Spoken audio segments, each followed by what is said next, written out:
mouth. I'm all afire, burning.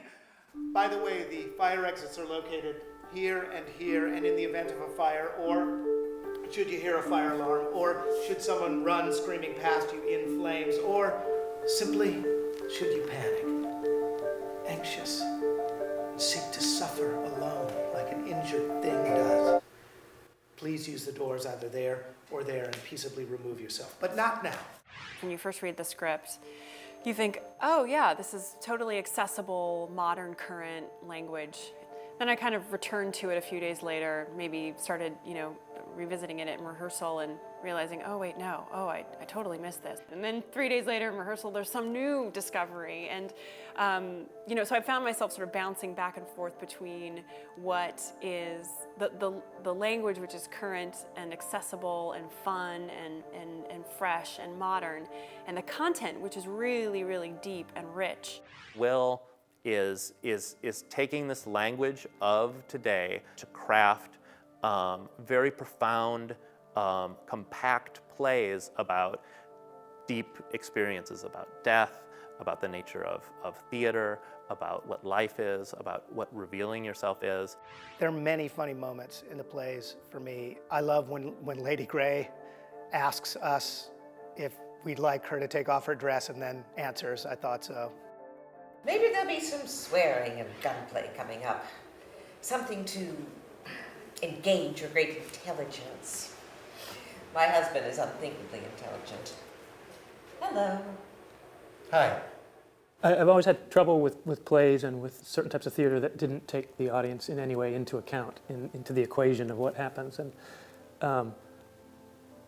most of the things I've written, many of the things I've written, or maybe all of the things I've tried to write, I've hoped that there really was an equation there somehow, that both parts were necessary, and not just in a sort of factual way that you need an audience in order for there to be a performance, but that the audience, by its presence, really kind of exerts a moral and psychological and just a human pressure on the performer on stage, and of course vice versa. When the other character is the audience that you're playing with on stage, it becomes very real in a very meta-theatrical way. You're playing for them, but you're playing with them, and they are your partner. And it makes a kind of electricity for me as a performer that you don't get when you're pretending there's a wall between you and them. And I also like that there are times when Will's characters confront the audience, ask them questions, expect answers, answer the questions for the audience, invite them to leave. We all get to be in the same world in the theater, which is really, really fun. Will's plays, in many ways similar with Beckett's plays, it's really about stripping everything down to the essentials of the theatrical experience. And what makes it interesting is when you take all those things away that oftentimes you can hide behind, you get to a place that is simpler and truer, and oftentimes more human, more profound, and more funny.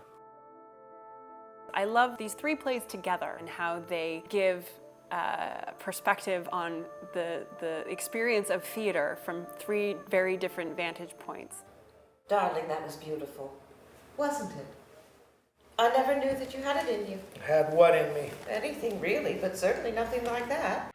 Rob has a wonderful relationship with so many fantastic artists and designers, actors, lighting designers, costume designers, and he's sort of like a magnet for bringing in all these super talented people into one space and collaborating and making really cool art. I feel very comfortable here. I think there's a kind of a lack of pretension and a lack of preciousness, but then also a kind of just a seriousness and decency and all sorts of things that I admire and try to be. And so I'm always happy to come here.